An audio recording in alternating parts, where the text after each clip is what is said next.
I'm Major Susie Erickson with the Salvation Army, and today we are starting a new series entitled Barefoot Cinderellas, and it's based on the book Barefoot Cinderellas Set the Captives Free.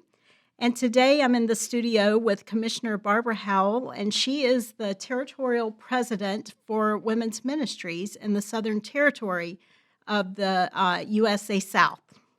That's right, Susie. I am so privileged to be here with you today and just to talk about the beautiful, wonderful book that you have written. And as being part of Ministry to Women, I think this book just shares so many stories that possibly many of our women throughout the territory have experienced. And for you to be able to put this down into writing and to share your experience, I just think that's a beautiful ministry that you are sharing with each one of the women across this territory. Well, it's been an exciting journey of writing a book. I've learned a lot about myself and a lot about God, but also I've learned a lot throughout my journey in ministry to women about women. And that is one of the motivators for writing this book. I came to a point in my life when I realized that barefoot Cinderellas are hard to find. Outwardly, they blend in with the maidens around them, but when they let you get close enough to look deep into their eyes, you see it. You see a girl that's longing for something more than she has in her spiritual journey. And I was that girl. On the outside, everything was polished, but on the inside, I knew that there was something in my spiritual walk that was missing. I wasn't experiencing the abundant life that Christ offers to us. And I came to a point of understanding that what I really was longing for was freedom.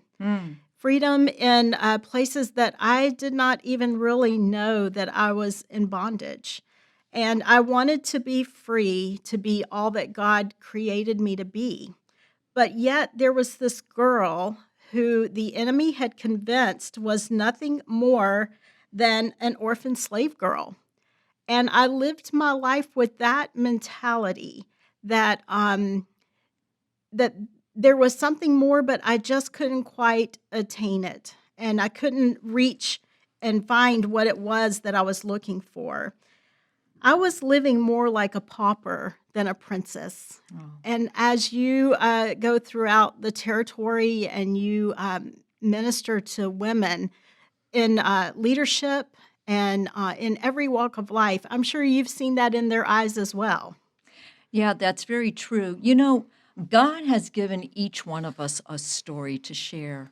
But for many of those women that we have out in our beautiful territory, that story has been captured within inside of them. And they do not feel the freedom to sharing that because they think it's too ugly to share. Right. And I felt the same way. There's this element of shame that the enemy uses in our story and convinces us that we're not worthy of the love and the grace that God so freely gives to us. But also, I think he tries to use that element of shame to keep us at the orphan table instead of at the banquet table that our Father has prepared for us. As you know, Susie, we have put together the new resources Call and Gather, where we are inviting women to come together and gather at the table. And you were just talking about coming to a table and how beautiful it would be that women would feel so free just to come and gather and come to the table and feel free to share their own personal testimonies and stories that God is writing in their life, just like you have. Well, over the next 10 weeks, that is exactly what we're doing through this series, is we're providing a table for women to come and to share their stories. We're going to be looking at 10 women who have walked very unique journeys, each one of them. And they're going to come over the next 10 weeks and share their story and what they've learned about themselves in the journey, but more importantly, what they have learned about God and the purpose that he has for them. Each one of them have walked a painful journey in some ways. Yeah. But from that pain, they have been able to rise up and to see that God has purpose in their suffering and in their pain, Yes. and they have stepped into their purpose Mm. because of what Christ has done in their life, and he has brought them on the other side of that pain and suffering. And that's the experience that I have had in my life as well. And Barefoot Cinderellas is the story of that, of walking through a painful journey, but coming out on the other side, realizing that the cross led you to a resurrection. That is so beautiful. And just your reminder to all of them that you have portrayed throughout your story in your book, you have reminded them that they are all daughters of the king. And if you're a daughter of a king, you are a princess. Right? You are a beautiful princess, both inside and out. And no matter what has happened in your past and what may happen in your future, you are still a daughter of the king. And you share that so beautiful throughout this story. Well, Cinderella's prince knocked on every door in the kingdom to find her. And our prince does the same for us. He's Correct. looking for us, his daughters.